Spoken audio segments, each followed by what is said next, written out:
Aaron Nabuz here, and thanks for tuning in to the Hall H Show podcast. One thing I love about this podcast is that we have been able to provide a voice for many different and interesting pop culture and comic book creators from all walks of life and who have had varying life experiences that have helped to shape the artist and ultimately the person they have become. Perhaps our most personal interview to date, our next guest for episode 38, features an old friend from elementary school who is the epitome of resiliency and authenticity. Mike Kellerman is a tattoo artist and owner of the Blackwater Tattoo Club located in Chula Vista, California. Southbay Mike, as he is more widely known around South San Diego and around the world, like in Japan and South Korea, for instance, is also a survivor of cancer from secondhand smoke, which was first diagnosed at age 5, crystal meth addiction, and homelessness. I appreciate Mike coming on the show and being vulnerable, showing us that the reason why he has such a sterling reputation isn't only because of his outstanding tattooing skills, but because he tries to be the best version of himself and encourages you to do the same. Please enjoy my conversation with Southbay Mike as he shares his struggles at a young age, his memories touring with POD, his experiences as a business owner, his passion for art and tattooing, and most importantly, his calling to be a better servant for others in need. He even shares some Korean that he picked up while he was tattooing in South Korea. Enjoy.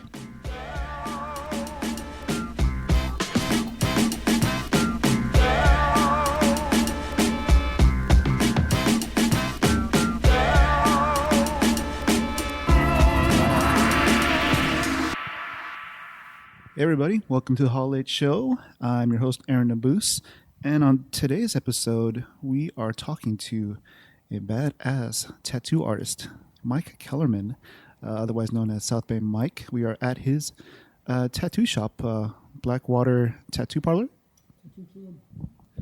Yeah, Blackwater Tattoo Club. And so thank you so much for being on the show, Mike. Not a problem, man. Thanks for having me. Yeah, and as our previous guest, Ruben Torres, I went to elementary school with Mike back in the day. We sort of lost track, but we did sort of reconnect at the Love Thy Neighbor various events that Love Thy Neighbor has done this year and last year, so which we'll talk about a little bit later in the podcast. But I definitely want to talk about Mike, especially his tattoo art, how he got into tattoos, some of the stuff that he's getting into. Like I mentioned, Love Thy Neighbor, how it is to be an entrepreneur, and all that good stuff. So I guess we'll just get right into it, Mike. How were you at 11? How were you at 11 years old? Yeah, what were you into? 11 years old. 11 years old. Gosh, I had just kind of went into remission from having a really rare cancer. It kind of, as you can tell, it kind of affects my vocal a little bit, when I talk, but that's okay, I'm alive. 11 years old, I was doing what I do now, pretty much. I always drawn, always liked designing things. Mm-hmm. I don't know if you remember back in elementary, myself and the Guate twins. Oh yeah, we'd always have competitions on who can draw the best semi truck or whatever type of vehicle, picture. And that was kind of cool, man, because I think it kind of put me in a place in designing where I was passionate and competitive at the same time in elementary. Like a friendly competition, basically. Yeah, absolutely. Yeah. Do you remember if there was anything when you were at that age that sort of sparked your initial interest in wanting to do art? Well, I mean, I've been drawing since I was in kindergarten, so that just kind of was a part of me. I don't really know why. I've always just looked at things and even when you lay down and look at the clouds, you know, I was just looked at things and pictures kind of popped into my mind. It's kind of funny when I hear people tell me, man, I couldn't draw a stick figure. How do you even imagine something like that? You know, and I don't know. It just comes. You mentioned cancer earlier. I'm a thyroid cancer survivor. Would you mind telling our audience a little bit about what you went through as a kid having cancer? You know, I was... what kind of cancer was it again? Well, it's a long name. It's mucoepidermoid carcinoma on the hard and soft palate. So it's basically cancer in the roof of your mouth. The type of cancer it was, I believe it was a secondhand smoke cancer. I see. And, you know, I mean, you don't think of that when you're 5 years old. And obviously the doctors at the Naval Hospital, they didn't, it was so rare, you know, when they found it. And in the way they found it, I had an earache, you know, my ear was hurting. My mom took me down there, and I'll tell you, it was something weird. I mean, your mom takes you in the hospital. The doctors and the people at the front desk tell you, you know, he has to check your ear, nose, and throat, because that's what we do at the ENT, right? Right. And you have thyroid, you know that. Well, my mom argued with them for over, they're close to 2 hours about, you don't need to do that. Just check his ears. His ears hurt. How do you argue with somebody for nearly 2 hours on that? And why? That's been a question for me, you know, spiritually, you know, forever. Why? Why was that, you know, happening? Nobody does that, you know? So anyway, somebody was trying to get me not to cure my cancer. But yeah, it was 5 years old. They found it. The doctor, his name was Dr. Orion. And, you know, it's just amazing. You know, I saw it. And it's not like today. You know, today people, I don't know what it is with our system, but they have to wait. Well, let's wait and see what happens. Give it 2 to 6 weeks and we'll see. Well, back then it was, hey, I want a biopsy today. And we're going to go and do that right now. And they did it right then and there. I mean, the Naval Hospital was amazing, Balboa.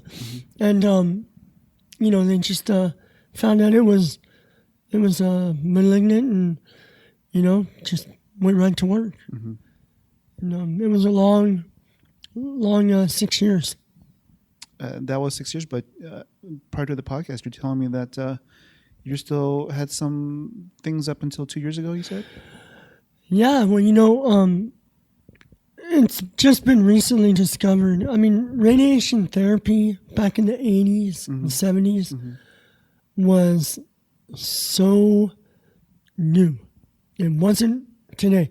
Even I was talking to another radiologist just a couple weeks ago, and he was telling me the radiation they did 10 years ago compared to what they're doing now is like leaps and bounds in technology. Well, they didn't know the repercussions of radiation from back then. And so I was sitting at home in my, excuse me, I was sitting at home in my private studio before I had my other shop. And I was just doing a painting, you know. But, you know, I was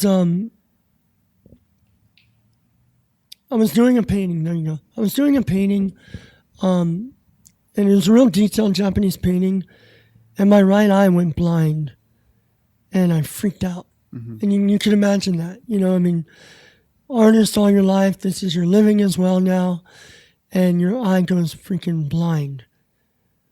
I mean, everything was just going through my mind. What the heck? No, you know, I started praying. I went to the bathroom, tried to look in the mirror. It was just as if, you know, when you're in the bathroom and you take a hot shower, the steam gets on a mirror, right, you know? Right. That's how my eye looked. I couldn't see. And, you know, I prayed about it. I don't know, it just came back to me. All right, cool. So I just started doing my painting again, and I went blind again. And I was like, oh my gosh. So something told me lay down. So I just lay down and it came back. I went to the optometrist and he looked at my eyes and said, dude, your eyes are completely healthy. There's not a problem with your eyes. Okay. And, when I left the optometrist, the nurse that was in there, she's the one who clued me in. She told me, you know what?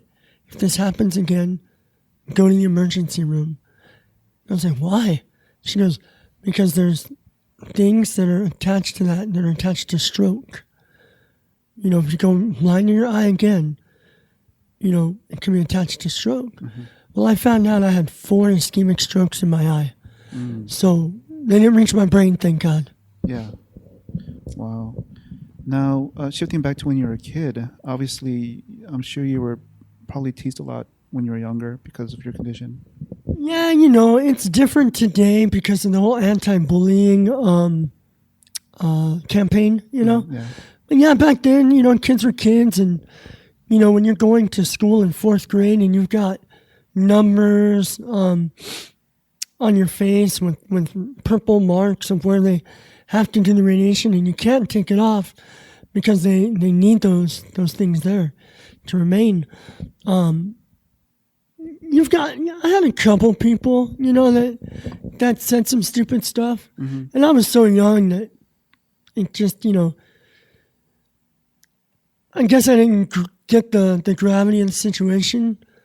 But it was kind of cool. My friend Sonny and Wov, from POD, right. The band, they always were there with me. Hey, dude, shut up, dude. Quit talking to him like that, And I was just I was more laid back. I didn't get into a bunch of, stuff with people. So, cool. And would you say that that experience, seeing as how you were already artistically inclined, that helped you sort of galvanize and hone in even more on your art?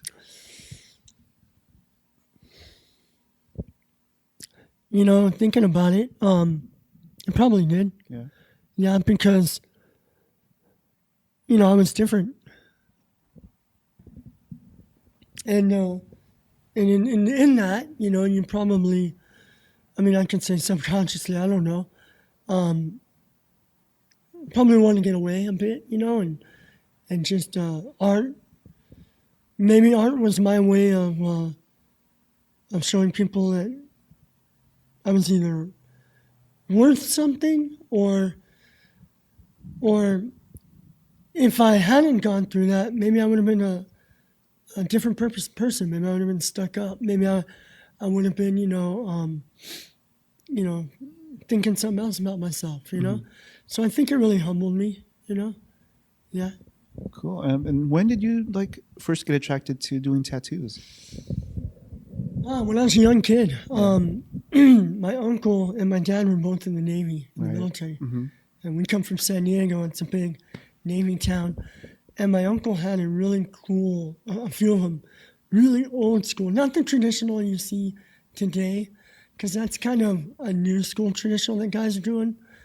But it was a real old 1960s style, black and gray traditional. And I've always liked motorcycles and tattoos from then on. I just, in punk rock, I got to be in the punk rock scene.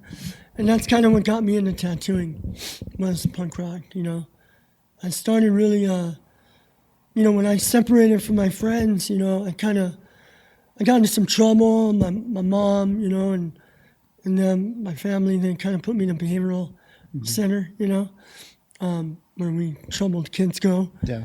Which I don't think I was that much trouble, but, that's cool. Kind of reminds me of Mike Muir and Suicidal Tendencies, I went to your learning institutions and all that. So that kind of broke me away from my friends, from Sonny and Wov and them from a while. So maybe you can sort of connect the dots and give me some sort of time frame between when you first were initially attracted to tattoos and how you were able to become a tattoo artist. Yeah, that's exactly it. When I went out to, those places, when my mom put me in those places, I got even more into my art, I started making homemade machines, and doing it that way. How old were you? Oh gosh, it's probably 15. Okay. Yeah. So I've been tattooing near 30 years now. Wow. I was about 15, and then I moved out of state at 17. Whereabouts? I moved to Missouri for a year. A friend of mine had moved out there with his dad. He had a farm, and he called me up and said, "Hey, why don't you come out here?" And That must have been an interesting experience. it was. I mean, because here I am from San Diego, Right. and you go out to Missouri to a little farm, and the population of the whole town is 300. Mm-hmm. There's culture shock, but what was really cool is the band Descendants. Mm-hmm. They actually lived in that town. So these boys from Santa Cruz, the drummer from Black Flag, and all, they're all in town. I'm starting to tattoo, so I'm hanging out with them, and it just that's what kind of fueled the tattooing for me. Okay. Is even more, and why I wanted to get into it even on a better level. So eventually I picked up some real machines. I learned a little bit from a local guy here, and then I learned a lot more from an older man who started in the 30s. Oh wow! And Al Miller, and then Juan Puente. I always give him credit for showing me a lot about machines, and just the trueness to tattooing. He told me about 10 years ago. I was at a convention, and he asked me a question. He said, "Mike, this is somebody I look up to, right?" And Corey Miller taught him how to tattoo, and he's world-renowned tattooer. He said, "Mike, do you know why you are where you are in tattooing today?" I said, "No, Juan, I don't." He said, "Because you were never cheap at what you did. You always bought good machines. You always searched out the best color. You didn't get involved in all the hoopla with people and the clicks and tattooing. You just focused and you went your way with it, And it was kind of like, it was so cool because to have a guy that you look up to finally tell you something like, "No, bro, you're doing it, and you're doing it right, in a respectful way with real tattooers, Right. Not today's, no offense, but today's tattooing." And that kind of just like lifted me up, Sort of like surfing and soul surfing, like surfers who go into competition versus exactly. soul surfing. Okay. Yeah. So, how long were you in Missouri for? 1 year. Okay. Yeah, that's all I could take. And then you came back to San Diego? Yeah, and it was different, man. Even today, bro, if you go down, you see the skyline, you're like, dude, how big has San Diego gotten, And versus even the 90s, when it was like 91, small. Right. 92, it got a little bigger. And, it was weird. I came back and the traffic, the freeway, you're like, whoa, this is going on fast. You adjust to it really quick, but yeah, it was a shock. It was a shock, yeah. I can sort of relate to that because I spent about 10 years doing the corporate thing in Orange County. Oh, yeah. And it was funny because the year after I left, or maybe a year and a half, I was living up in the Mira Mesa area. Like remember, where the Edwards Theater is right now? All there was nothing there really. Yeah. And then when I came back to visit, it's like, whoa, where'd all this stuff come from? Yeah, It was crazy. It blows your mind. Yeah, and like when we grew up as kids, do you remember where the book rack was? The comic book shop and McDonald's? Yes. Remember all that was dirt? Yeah. Well, my aunt owned that liquor store. Okay. The Palm Ridge Liquor. Yeah. And then all the pits, I used to go riding motorcycles up there. Yeah. In the Palm, and then now it's all apartments, ocean houses. view. Yeah. You're like, wow, okay. Walmart. Yeah, it's crazy. Urban sprawl, Yeah. You mentioned a couple of tattoo artists there. I mean, do you have any tattoo artists that you're a big fan of? Or Yeah, I am. I'm a big fan and have always been. Philip Liu. He's one of the greatest in my mind. He's in Switzerland. I think he did a lot for tattooing. His Japanese waves have always caught my attention. His beautiful gradients and his black to gray shading. He started tattooing as a kid, and his dad was a tattooer. He comes from a family tattooers, and he knows a lot about it. And it's just I would always give homage to Philip Liu. Mm-hmm. He's a really important influence in my life of tattooing. Nice. Anybody else? Yeah, I mean, you have Horiyoshi out of Japan, Horiyoshi 3, the third. Of course, Al Miller, Lefty Al. Some others, there's, I gotta say, just older school, like I'm in the run for the next old school, Mm-hmm. I'm already 44, I'm already there. And so it's like, bro, after Jack Rudy, you're it. And it's like, wow. So, tattooers like Bob Roberts at Spotlight Tattoo in Hollywood, real tattooers that really, cared about what they did. They didn't get into it for money in the beginning. Yeah. They're still not into it for money, but money, just like with me, it just came, And I think the more passionate you are about what you do, there's an old proverb. When you search for money, money flies away. It grows wings. But when you're doing your own passion, you're not looking for it. It comes on its own. Mm-hmm. Because you're caring about what you're doing, and that shows in your work. And people come to you because they see that. Right. It's all about authenticity. Huh? About authenticity. Yeah. Oh yeah. Was there I'm sure you get a lot of interesting requests. Are there any crazy stories that you can share with our audience? Yeah.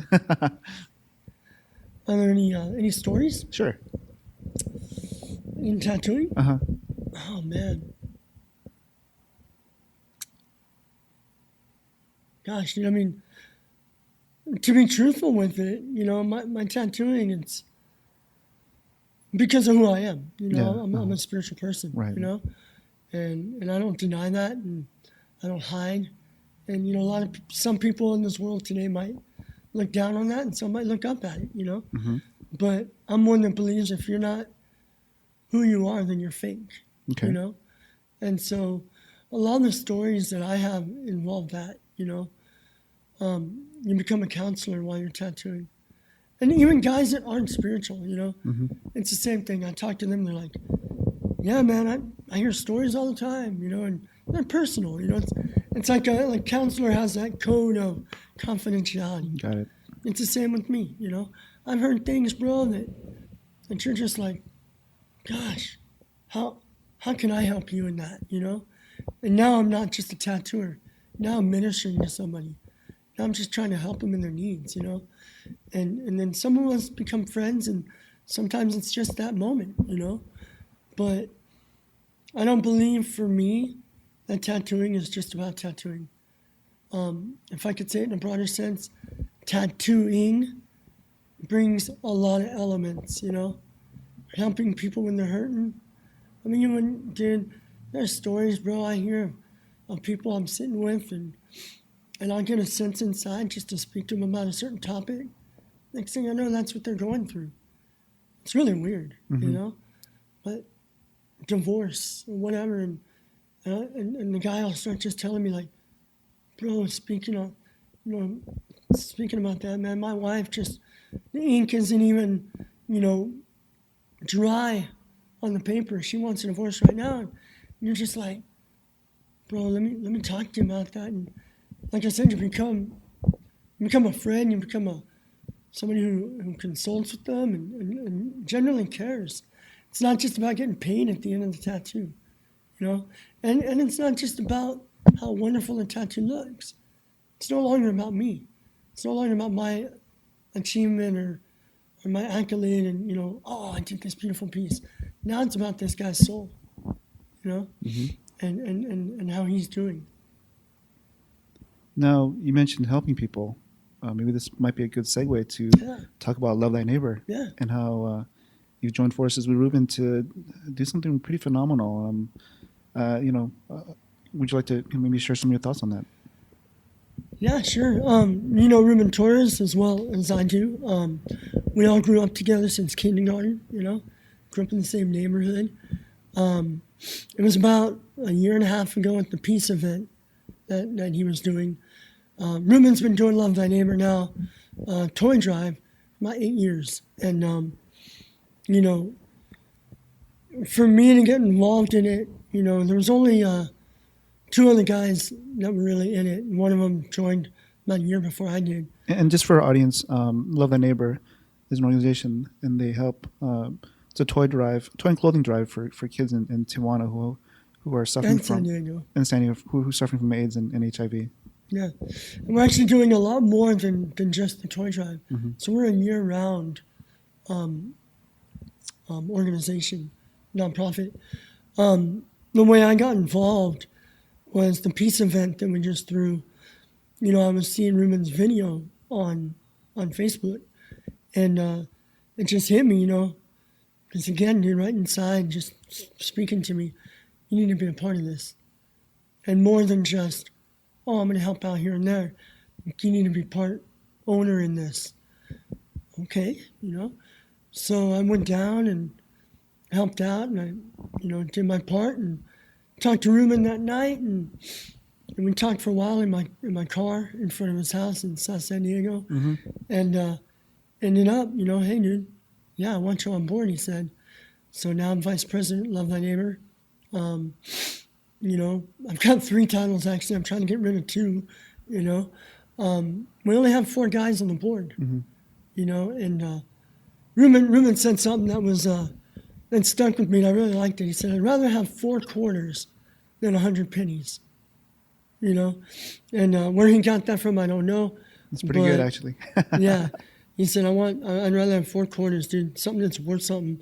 Guys that I know will stand the test of time. That, you know, when you call them up, you know, hey, dude, you want to go to war? I'm going to war with you.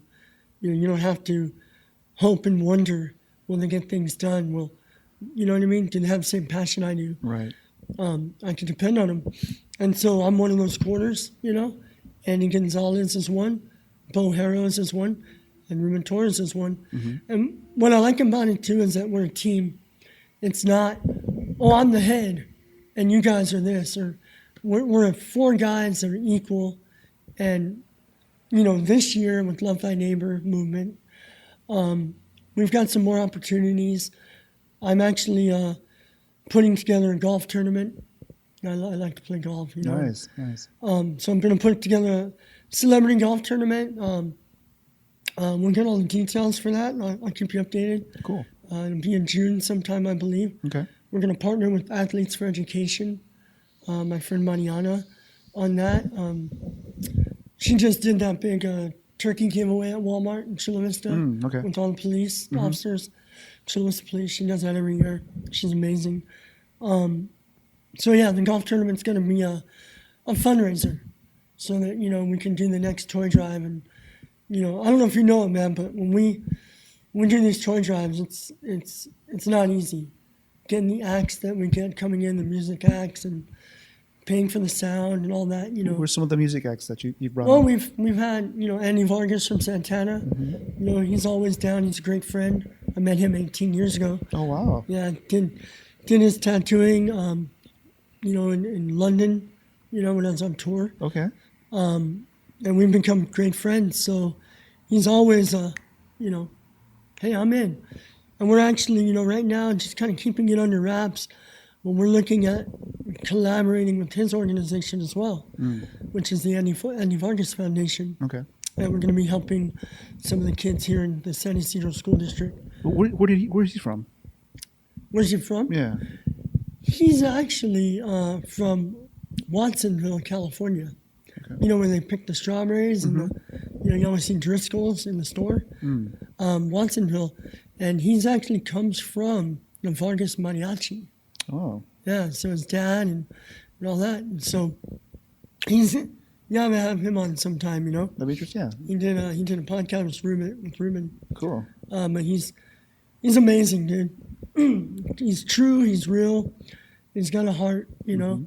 Even though he's larger than life with Santana, yeah, he's still down. He'll sit here right here in the shop, talk with you, and, you know, just a chill brother. Nice. So, loving guy. Yeah.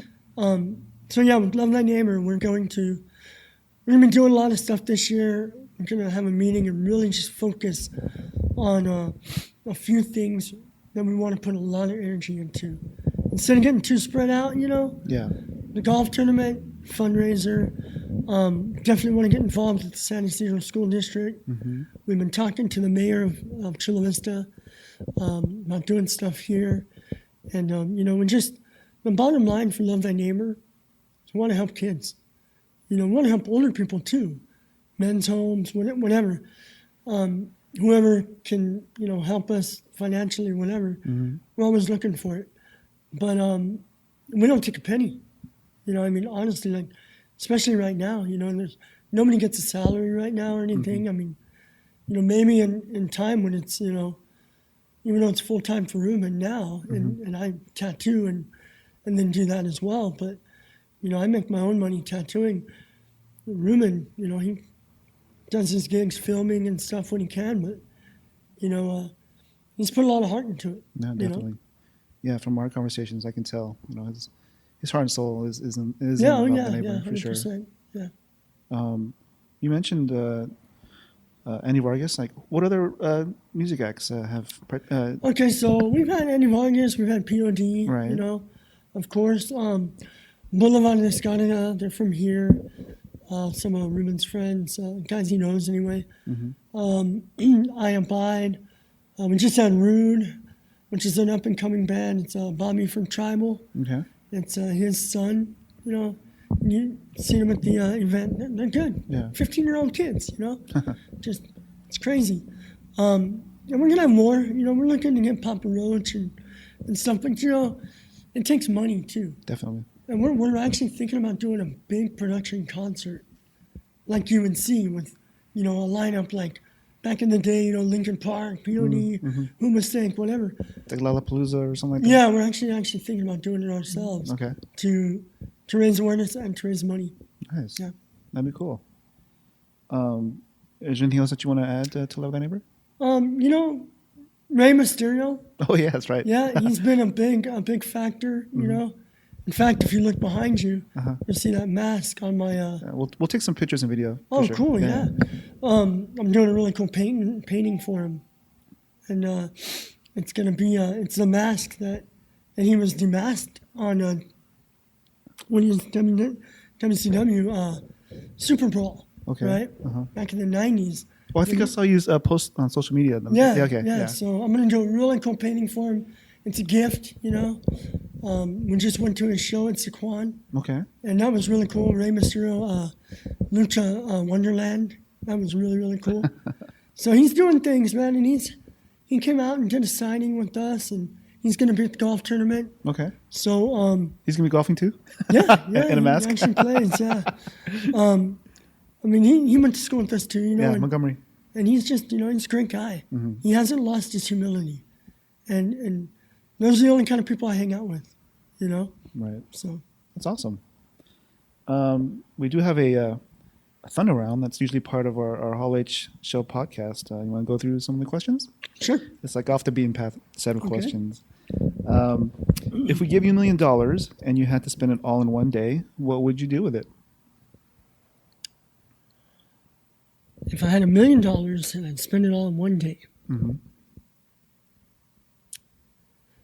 I would probably pay off a couple of my friends' homes.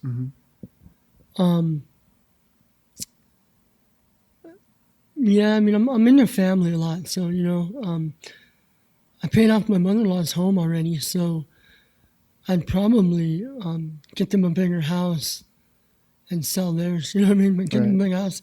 I think it's important to have a place to live, and real estate in San Diego. So that way it's becoming like Santa Cruz, They're going to stop development. So in thinking on that really quick, I don't think I'd go out and buy a Lamborghini, even though I love the old 1985 Lamborghini that you had in your post, Yeah. It's my favorite car.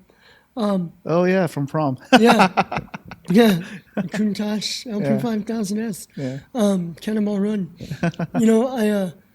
I think that's what I'd do, man. I'd pay off my mentor's home, Ricky Feria. I'd probably buy buy room in a house, you know? Yeah. Do whatever I mean, yeah, because, you know, I mean, I've got enough, you know? I might put a little bit away, you know, because you got to spend it, right? So is spending and putting it in the bank, I don't know. Nice. Take care of my daughter, you know? Just easy stuff like that. Right. I wouldn't go buy a yacht or go party or, you know? I've did all that when I was young. I see a broader picture now. Cool. That's awesome. What's one 1980s movie that you wouldn't mind being remade? Shoot, I hate that they remake these movies. It depends on who's going to be the actor. I did really enjoy the Cannonball Run. And I think... You think they can do it justice? I don't know, man. I mean, I think they kind of do it all sleazy Who'd be Burt Reynolds and Dom DeLuise? Yeah, Dom DeLuise. Gosh, today, I think Burt Reynolds, honestly, dude, I think Marky Mark could play... Excuse me, Mark Wahlberg. Marky Mark. I think Mark Wahlberg could play Burt Reynolds in the Cannonball Run, you know, because he was kind of a comedian. Okay. You know, and Mark Wahlberg has both of those, seriousness and comedian. Would he have to wear a mustache? Huh? Would he have to wear a mustache? I think he could get away with it without it. Yeah, you know, yeah. And Dom DeLuise, that's a hard one. You know, who's a jolly old fat guy today? Gosh.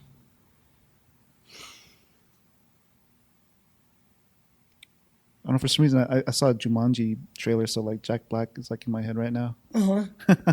Dude, yeah, Jumanji. You know Jack Black, yeah. Okay. That's a great one. Yeah. Okay, cool. You mentioned a lot of music you were listening to earlier, like punk music. What kind of music are you listening to right now? You know, I like jazz. But Depeche Mode has always been my favorite band. Nice. You know, I just since junior high. You know, and you know they just played here in San Diego. I didn't go to the show. I mean, I can hear them on my thing, but they sell out every time. Cool. I'll have to add some Depeche Mode to my karaoke list. Oh yeah, dude. Oh yeah. Maybe Somebody or something like that. Oh, yeah. I know. I did a talent show contest with that song. Keep that under wraps. Yeah. What's one thing that you learned this week? Wow, that's a great question.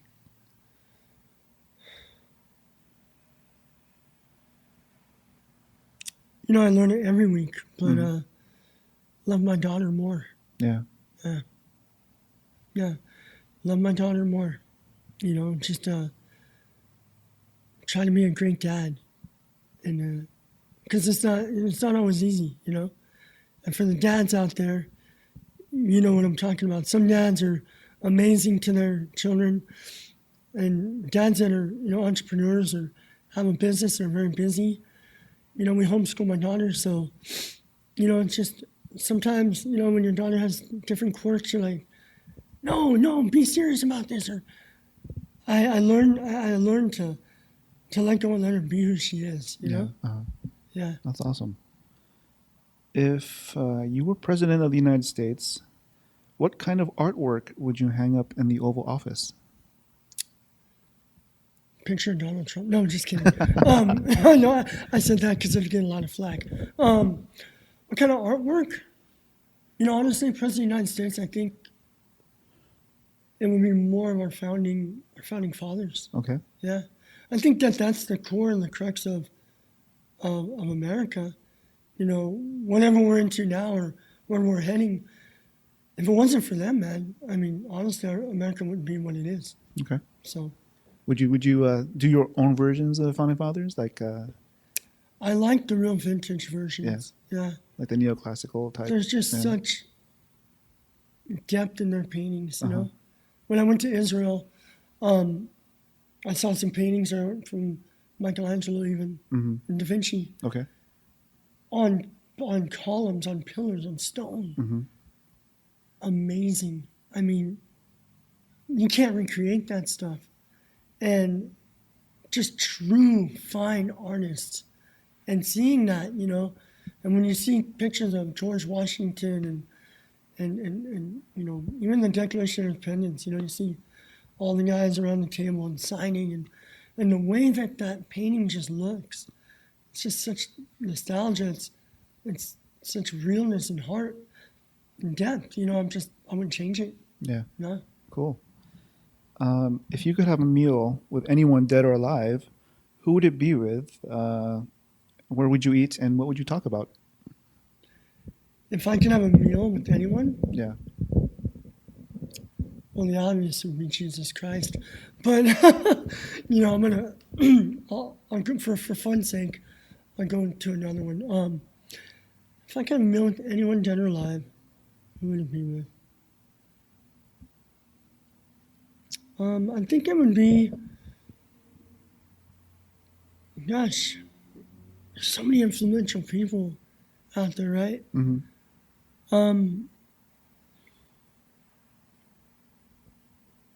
It would have to be Philip Liu, you know. I mean, it would have to be a tattoo artist. Mm-hmm. Just, even though I probably will someday, because I plan on going to Switzerland and getting my other piece. Okay. You know, and then I can tell him what you asked me.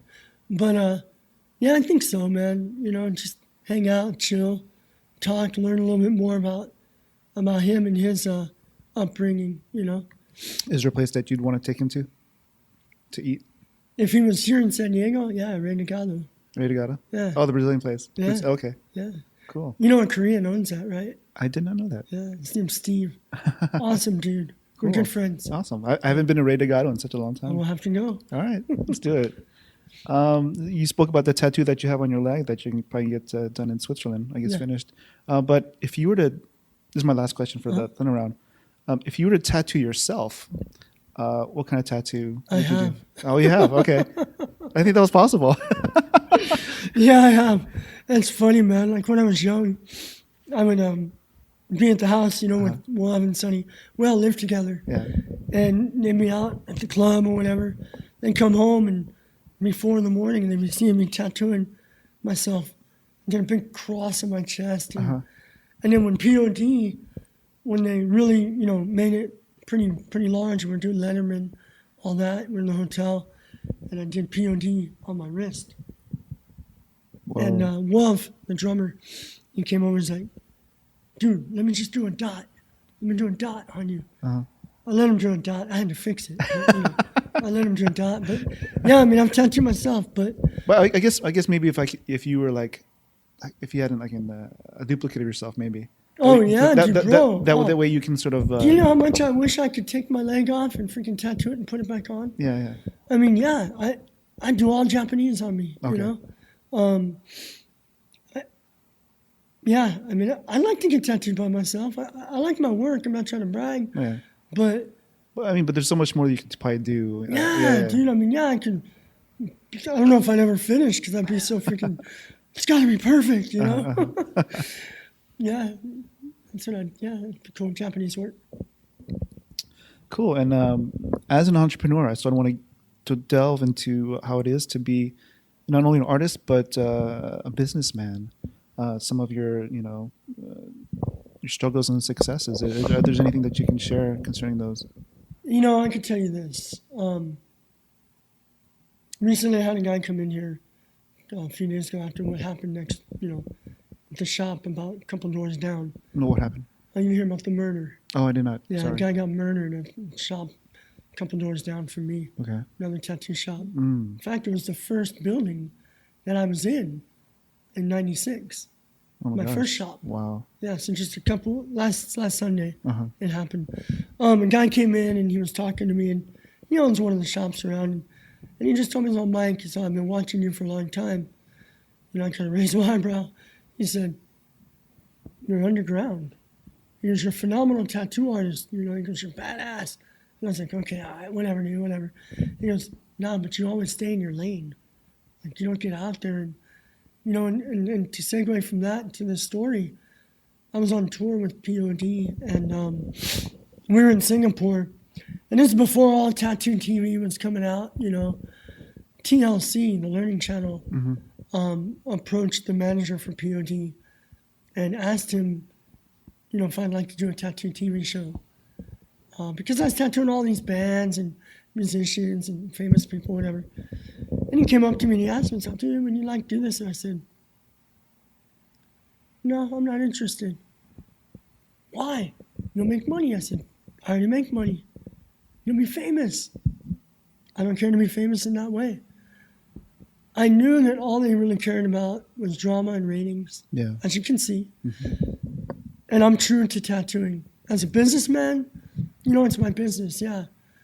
But I could say it in these few words. I love coming to my business and doing what I love to do as a passion. Even though there's business and there's, bills and rent and payments and all that and dealing with people all day long. I like dealing with people, but I love tattooing and I won't sacrifice the love for tattooing for money. I won't sacrifice it for TV fame. I'm not a sellout, period. Okay. And I really hold that. I've done a few interviews, and I get pretty real and pretty vicious with that subject. I see it today, and I see just the newest kid, cholo, whatever you want to say. I don't care. Get a rotary tattoo machine, and I'm the baddest shit out there now, man. And I got a shop now because my dad gave me some money, so I opened a shop.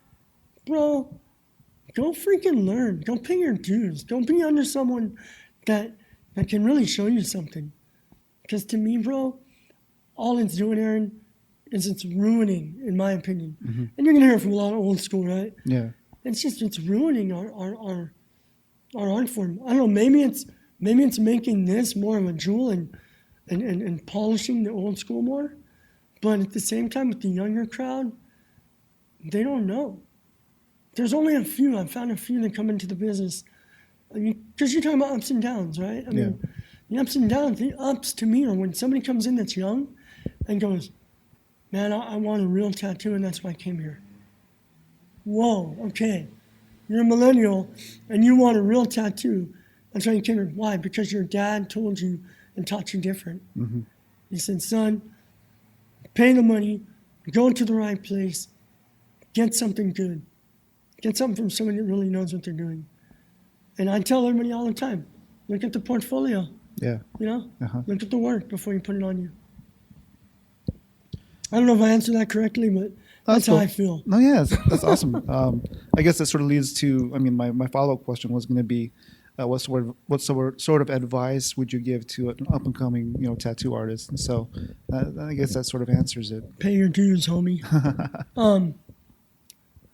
If you really want to be a tattoo artist, why do you want to be a tattoo artist? Is it because you saw TV? Is it because you saw people with money? Is it because I tell you what, dude, and Scott Sylvia said it a while back in an interview with The Last Sparrow. He said, dude, even the best tattoo artists, they're not rich. All these guys, they think it's fame, girls, richness, whatever.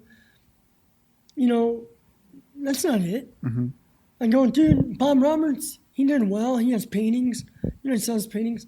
He does well for himself, but he's not freaking curing cancer.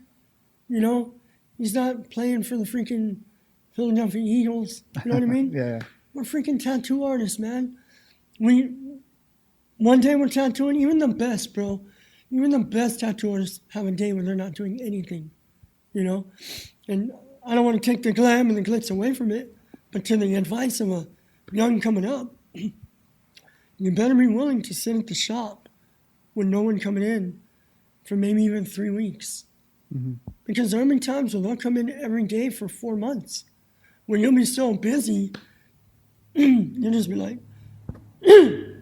wow, whoa, dude, what is this?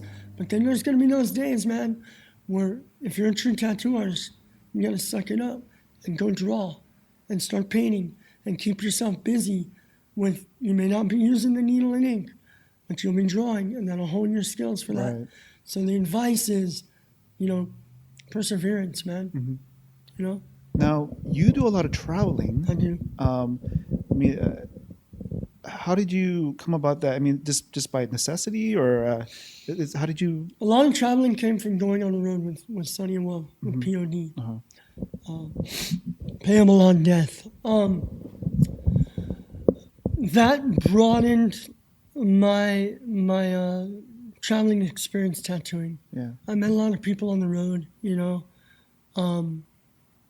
and so in doing that, even going to Oklahoma, you hear Oklahoma, but bro, there's some good people in Oklahoma. I love my Tulsa people, I don't know if this reaches Tulsa, but no, we'll see. I love my Tulsa people, man. They're great, down-to-earth people, man. I don't know if you've ever heard the saying, Oklahoma friendly, It's true. I've been going there for 26 years this year. Okay. Sonny's uncle was living there, Romanian, Oh, yeah. And we'd always stop in town on a day off, and we'd get some, chicken killigwin or, chicken adobo and corn chowder soup, freaking just eating it up, man. Love that Romanian food. Right. And I met some people there. In fact, the way it all happened for me there is he asked me to tattoo him one day, and it was my day off. I didn't want to, I really didn't want to. But there were so many bad tattoos that, he asked me if I could fix it. And I did. Okay. He had a friend come over, and this is the guy, Tim Asher. He really kicked it off, man. He asked me for a piece, and I did it for him, graffiti.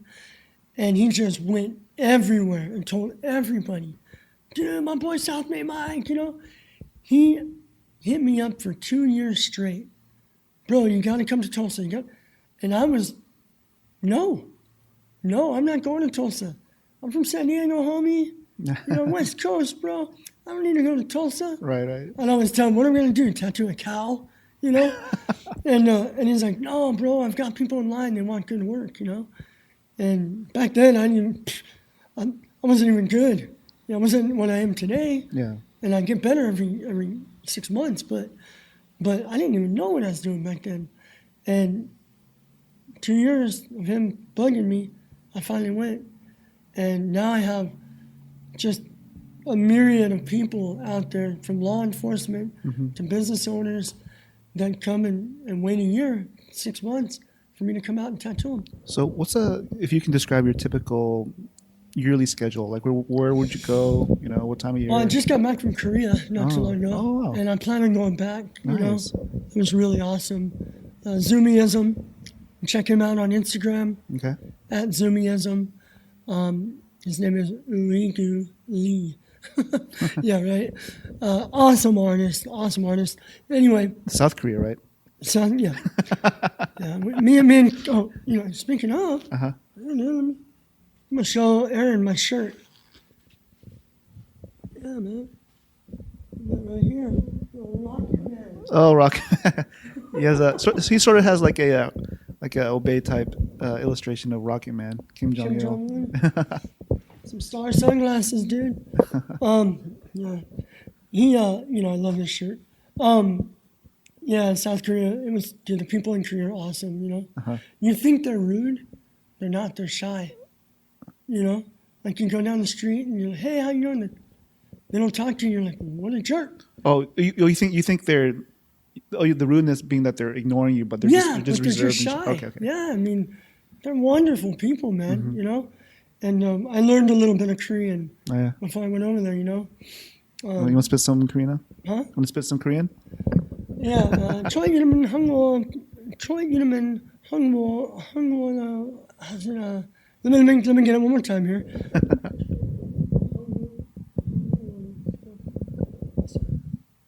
한국어 배우고 있습니다. Yeah. 저의 이름은 한국어 배우고 있습니다. What does that mean? It means it was so very nice to meet you. So very nice to meet you. Okay. There's so much politeness in it, like the way you say things. Like, you go into a store and it's 안녕하세요, Yeah. That's hello. Yeah. But you say it when you leave too. And then of course, 감사합니다 is, thank you. And Hangul is is the language. That's what means, Korean language. Okay. And so, there's so much, man. Yeah, I mean, I totally love Korean cuisine. That's probably my go-to right now. Yeah. Me too. It's hard to find real good Korean though. Like I know, there's a place in National City. It's Sushi Galmi, right? Mm-hmm. They have galmi ribs. Those are good. My favorite is bulgogi. Bulgogi. But the bulgogi in Korea versus the bulgogi here. Yeah. I don't know, man. They have this bulgogi soup. Oh, nice. I love that. Yeah. Yeah, we go into the tattoo shop, right? And every day we go in, and he'd put plastic on the floor, and he'd sit on the floor, and this guy would deliver food, kind of like pizza delivery, right? Yeah. But he would come in these plastic boxes, and he'd put all the food before you, and you have your egg and your kimchi, you have everything. And I would always tell him, uigu, give me bulgogi, man. Yeah. I love it, dude. So if you know anywhere here that has really good bulgogi in a soup form, I'll look for that. I know there's a sort of like a galbi soup place that I usually go to. Really? Yeah, and on Convoy. Okay. Joseon. It's pretty cool. And it's all soup? There's a soup disc, a big rib bone. It's pretty good. It's like one of my go-to places. Okay, we'll have to go there. Yeah, we'll go there. Yeah. And obviously they got plethora of Mana and all that. Yeah. All you can eat barbecue places. Yeah. But yeah. Yeah. So the typical for me, to back on the subject here, I always drift off. The typical yearly travel for me is the spring. I'm gone. I'm in Tulsa. I'm in Virginia. I have a lot of clients in the military. And then I do Shiprocked, which is this big music festival on a cruise ship. And we go to the Virgin Islands. And this year it's actually on my anniversary. It'll be my 21st wedding anniversary. And so we fly out on my anniversary. So I bring my wife, Nice. Okay. Everybody gets a free cruise. I work 21 hours a day. And I ain't even kidding about that. That's insane. You can ask the guys on the ship. Yeah, he doesn't sleep. How I do it, I don't know. Maybe it's a passion for tattooing. Maybe it's because I know that the people, have booked a year in advance to get these things done. And so, being a man of your word, you got to get it done. You got to take care of these people. So that's one of the things I do. Toward the end of the year, I go back to Tulsa. I like to go there because I go storm chasing. Oh, so I chase tornadoes. Wow, that's crazy. Yeah, I know. People think I'm nuts. That's amazing. I love it. I'm fascinated by tornadoes. Oh, dude. Tornadoes and like huge waves. I'm on YouTube every once in a while, just being mesmerized by them. Dude, the power of nature, man. Yeah. I mean, I've been pretty close to tornadoes. Wow.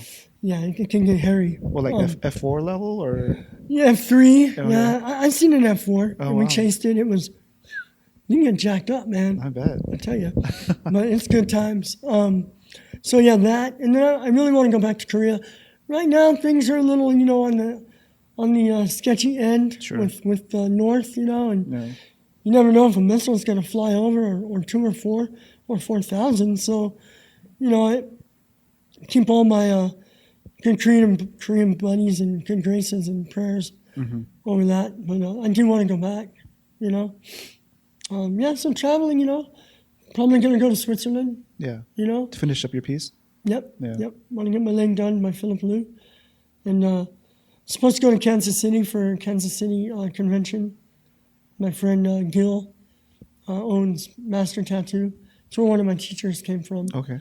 He's going to do that. And asked me to go last year. I was too busy. But I told him, I'm going to check it out this year. So. Cool. Where do you see Blackwater Tattoo in 3 years? Blowing up. Yeah? Yeah. I have another guy, Matt Phelan. He's a really good tattooer.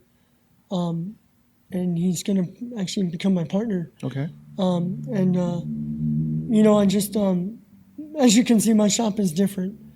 I just had some people in here not too long ago, and they said, this is the cleanest, nicest shop I've ever seen. Oh, wow. I said, well, it looks like my house, I've got a living room in the front with a screen TV.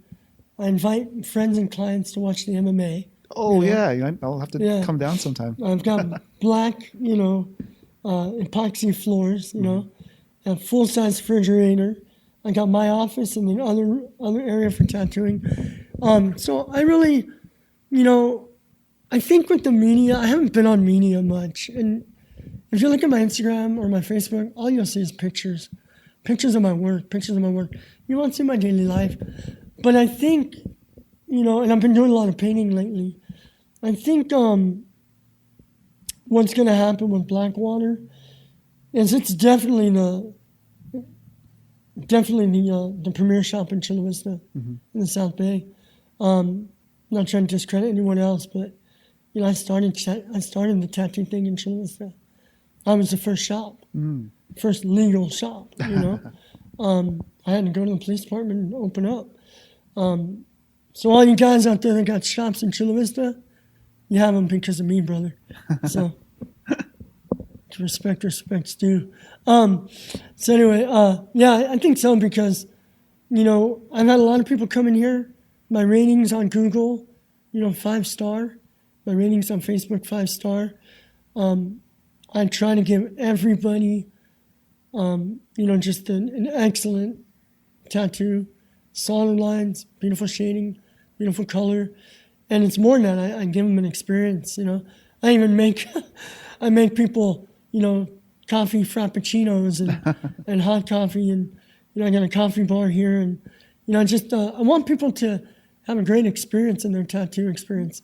More than just sitting in the hallway, next, I want them to feel like, you're appreciated when you come here.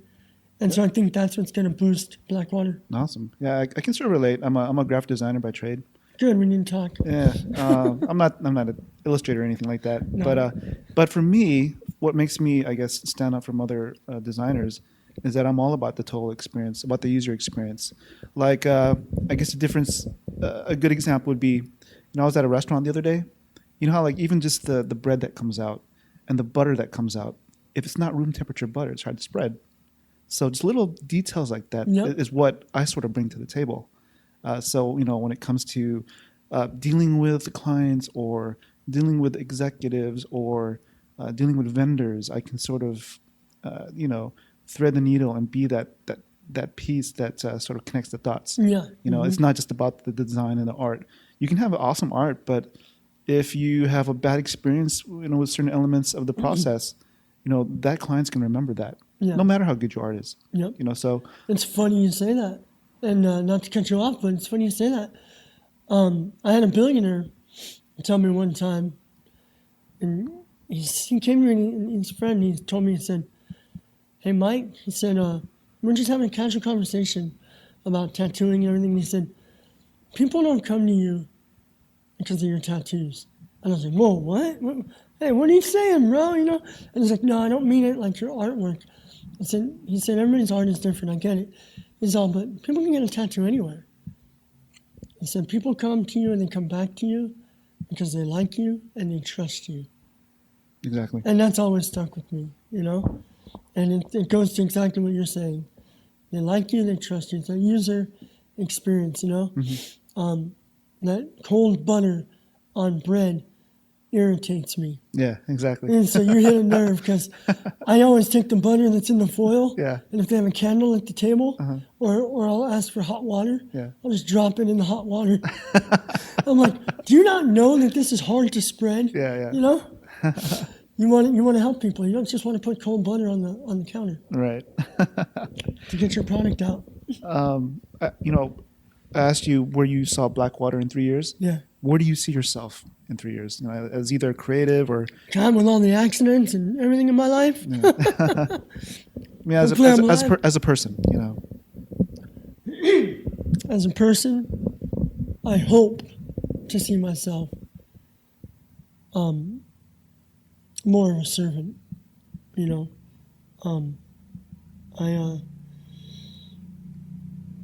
I really want that. I'll share a story. It's kind of personal. In '96 when I opened my first shop, I've always had a heart of gratitude and a heart for people, and just no matter who it was, I always just was very giving in that way. I'd have bums come to my shop, and I'd be like, "Hey, man, you know what? You can work outside, and you can mow my lawn, and I'll give you some money for it." You know. And then I had a family stay with me, and they stole from me. We had a duplex. You know, it was just me and my wife. We had 1-bedroom duplex. I had a family stay with me, 3 kids, and they really ruined that for me for a long time. You know, my heart just really got cold, and I started looking at people. You know, there's a scripture that says, "Be wise as a serpent, but be gentle as a dove." And I started being more wise as a serpent and less gentle as a dove. And it plagued me for about 20 years. You know, it really did, man. It really messed me up. That family really took a toll. And I told myself, I'm not going to get run over on anymore, man. I'm not going to let these people just, you know, come by and use what I've got and give. I'm still very, very hospitable. You know, I'm still very generous to people I know. You know, I would look at the homeless, and it's funny because I was there. You know, when I was doing bad stuff, when I was hooked on crystal meth and living in the river bottom for 6 months, and you would think that I would kind of go back there and be like, oh, I know where these guys are from. But it really messed me up until just recently. You know, I've been more, even I think Love Thy Neighbor has really helped me to get back what I had in that, you know, hey, man, you know what? I just want to help you because I want to help you. Yeah. You know, I want to love you because I want to love you because Jesus loves you, man.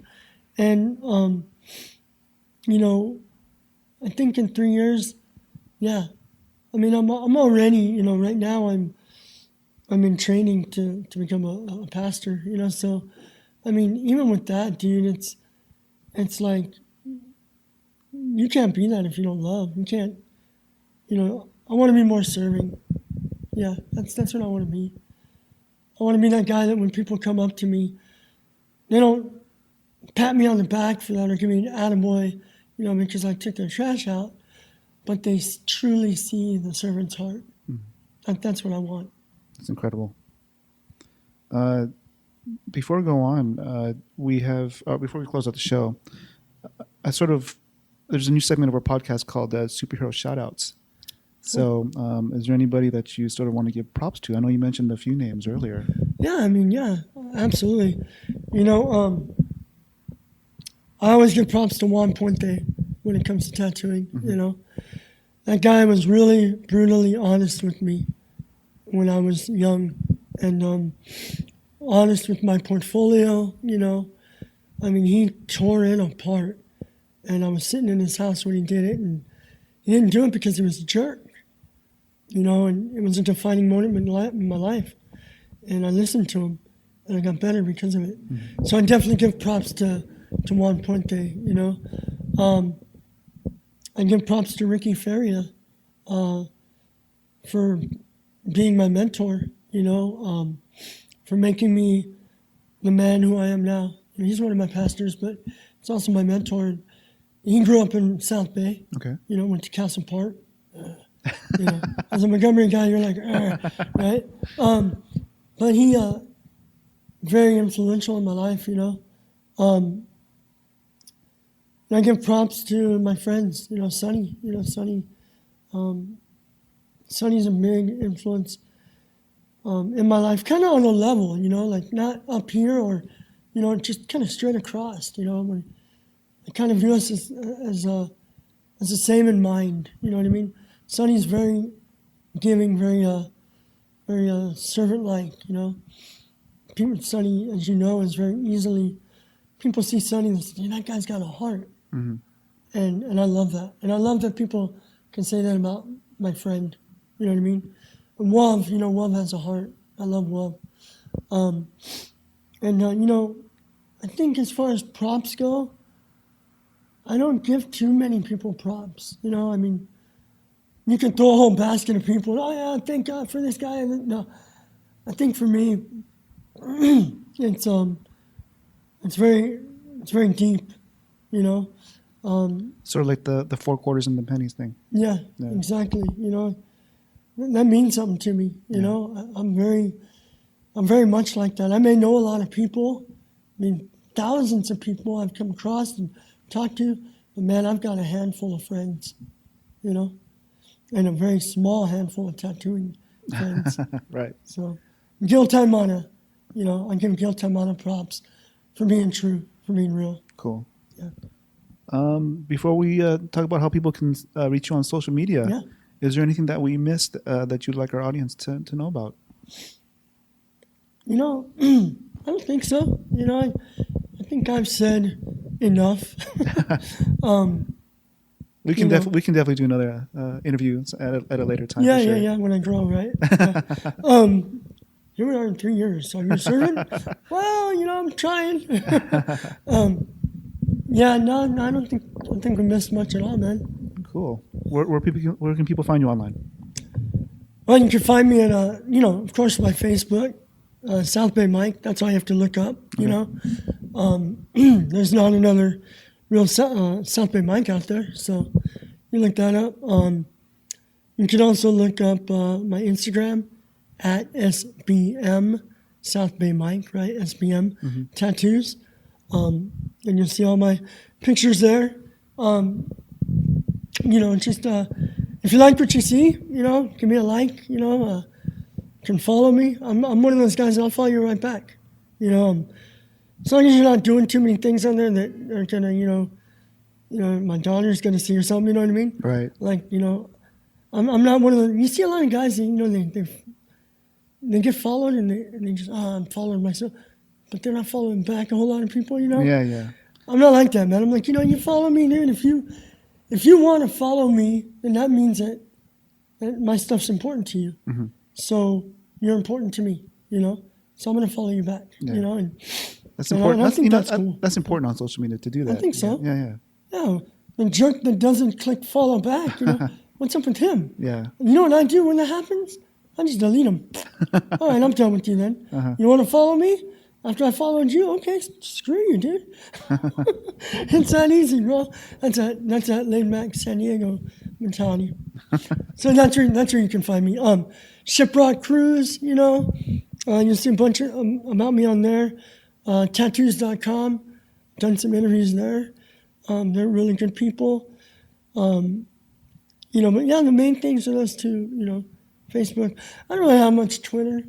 I have a Twitter account, but what I have in there, people ain't gonna like, so I'm gonna share it. Oh, yeah. Well, hopefully we can change that.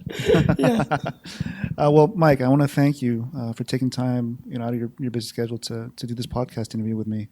Yeah, thank you, Aaron Namus. Cool. Thank you, brother. Yeah, no problem. And I look forward to reconnecting with you again, and we'll definitely have to get some Korean food. Korean and renegado. There you go. Yeah. All right, brother. Thanks, man. Thank you.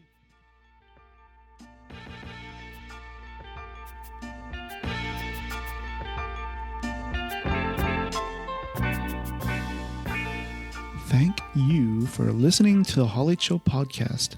Our mission is to put the Hall H spotlight on some of our favorite pop culture and comic book artists, writers, and other creatives, especially ones that have an inspirational story to share, like tattoo artist Southbay Mike. I look forward to connecting with him again, especially at Love Thy Neighbor events.